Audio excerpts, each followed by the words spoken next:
So, kung na-click nyo ang aking channel at nag-appear na ang ads, that means na na-monetize na po ako ng YouTube. So, kaya meron ng ads na makikita once na na-click nyo ang aking channel.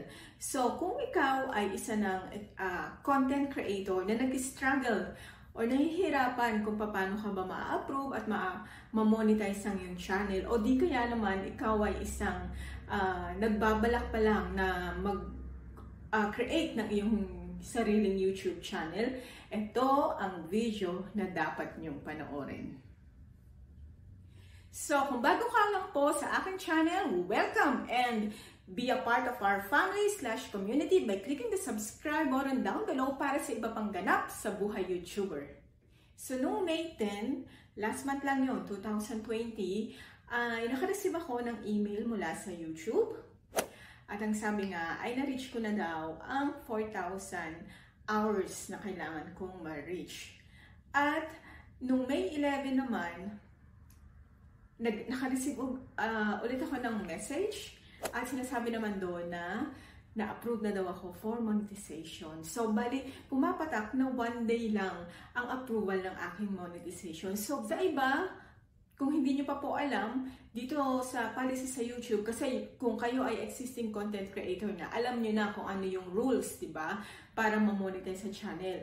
Which is, kailangan magkaroon ka ng at least 1,000 subscribers at dapat meron kang 4,000 watch hours. So, dun sa 4,000 watch hours, dun nagkakaroon ng konting struggle. Kasi syempre, alam naman natin, hindi naman talaga ganun kadali ma-achieve yung 4,000 hours. At kung halimbawa nga, na-achieve mo ng mabilis ang 4,000 hours, pero yun nga, nahihirapan ka namang ma-monetize kasi may mali doon sa video. So, iisa-isahin po natin yan kung paano ka ba ma-monetize ng mabilis para magkaroon ka na ng ads at ma-approve ka na at mag-start ka ng kumita dito sa YouTube.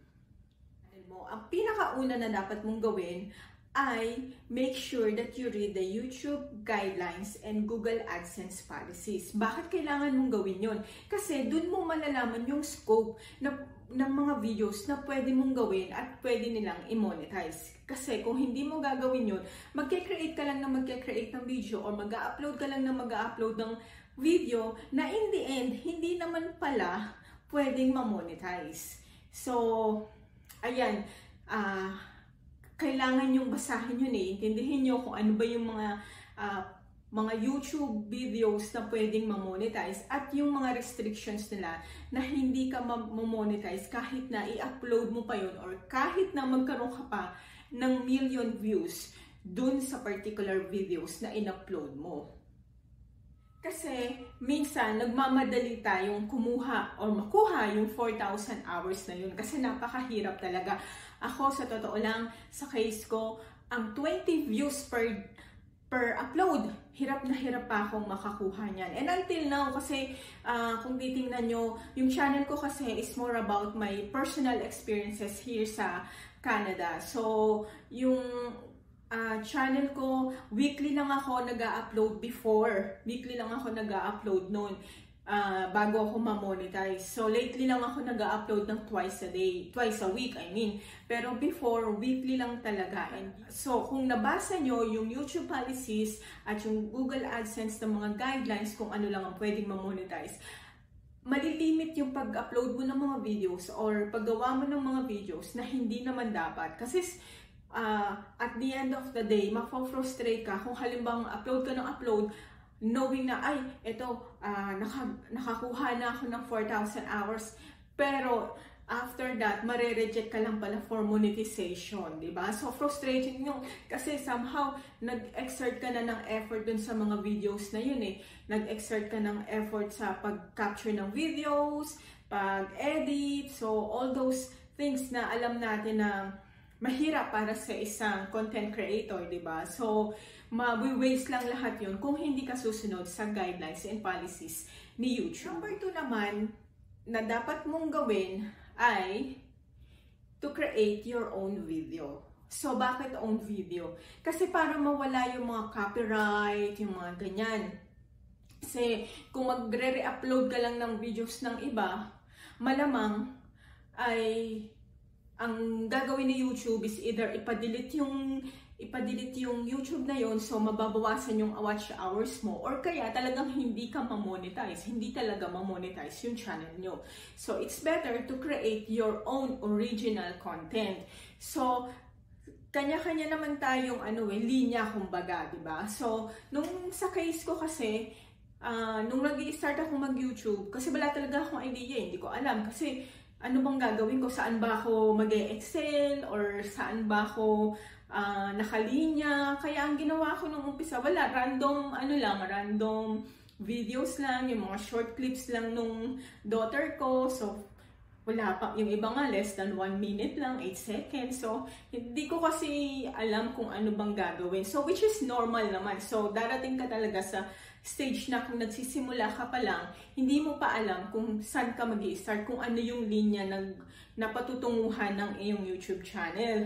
And then, nag-upload ako ng first video ko or yung first vlog ko, which is about yung experience ko as a caregiver. So, kung paano ba ako naging caregiver kahit wala akong experience. So, hindi siya agad nag-boom, hindi agad nag-click yung video kong yun.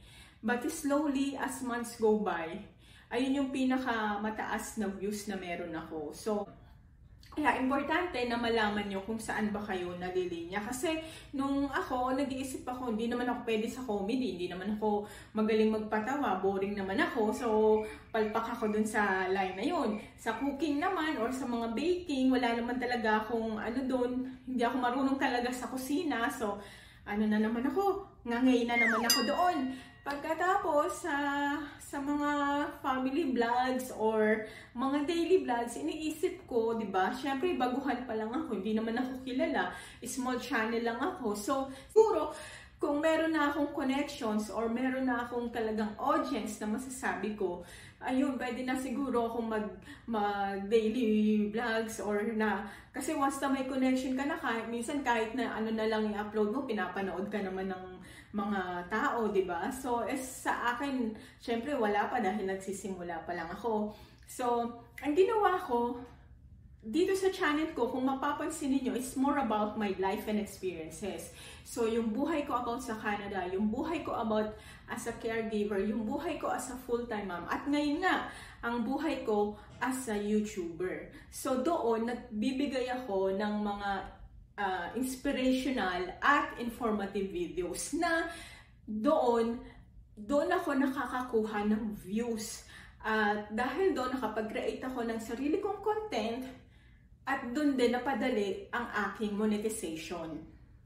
So, kailangan yung i-create mong content, at least yun yung, nandun yung heart mo, nandun yung passion mo, doon ka magiging masaya in the long run, di ba? Kasi kung gawa ka na ng videos for the sake na makagawa ka o makapag-upload ka, mahihirapan kasi hindi ka naman pala masaya sa ginagawa mo. So, mahihirapan ka rin magkaroon ng enthusiasm to make a video. So, kailangan kung saan ka magiging komportable, kung saan ka mag-excel sa tingin mo, which yung sa akin is by sharing my personal experience. Nag-focus ako kung ano ba yung makakabuti sa viewers ko, and at the same time makakabuti rin sa akin, kasi yun yung gusto kong gawin, yun yung gusto kong i-share, yun yung gusto kong ipaabot sa mga viewers ko, and at the same time nakaka-benefit naman doon yung aking viewers, kaya nadadagdagan na aking views and subscribers.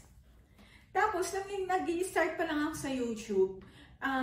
Hindi ko alam kung mag-a-apply na ba ako for monetization even before ko pa mag-reach yung 4,000 hours at saka yung 1,000 subscribers. Kasi may napapanood ako na ibang YouTuber na nag-apply na sila bago pa nila ma-meet yung requirements na yon. At yung iba naman, inantay muna nila na ma-reach yun bago sila nag-apply. So sabi ko, sa case ko, at that time, nung time na yon, kasi ngayon yata, kailangan mo talaga munang ma-reach bago ka makapag-apply. So, at that time, sabi ko sa sarili ko, okay, sige, mag-a-apply na muna ako. And let's see kung anong mangyayari, kung ma-meet ko ba siya yung requirements in 1 year. So, good thing na kahit weekly lang ako mag-upload, diba? Weekly lang kasi po ako nag-upload eh. Ang isang mali ko pa nga weekly lang ako nag-upload, tapos yung videos ko pa nun short videos, kaya medyo natagalan ako makakuha ng 4K hours. Dapat pala, ang ginawa ko, nag-upload ako at least 2 to 3 times a week, and then longer than 10 minutes para mas marami na agad yung watch hours. Yun. Nag-apply na ako even before ko pa na-reach yung requirement, kaya nung pagdating sa monetization, wala na masyadong processing o procedure na nagawa, na-approve agad ako in just 1 day. At yung isang tip ko pa sa inyo kung paano kayo ma-approve agad at mamomonetize agad yung channel ninyo, nung malapit na akong nakikinita ako na okay, mukhang malapit na ako dun sa requirements, mukhang ma-achieve ko na yung requirements. Ang ginawa ko ay yung mga chinek ko, yung thumbnail ko, yung description ko, yung title ko, kasi baka meron akong videos na ipapadelete, di ba? So, ang ginawa ko, chinek ko na siya isa-isa, nagpalit na rin ako ng mga titles, ng descriptions na talagang, hindi siya medyo debatable or magkakaroon ng argument kay YouTube.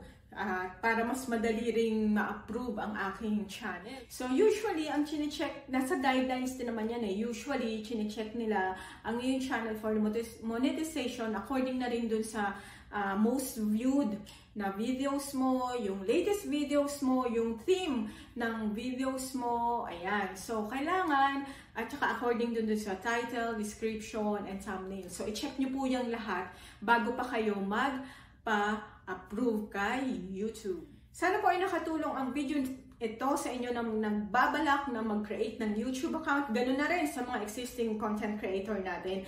At kung nakatulong po ang video ito, please don't forget to like, share, and subscribe para sa iba pang mga ganap sa buhay YouTuber. Kita-kits po ulit sa susunod natin mga videos. Bye and God bless everyone!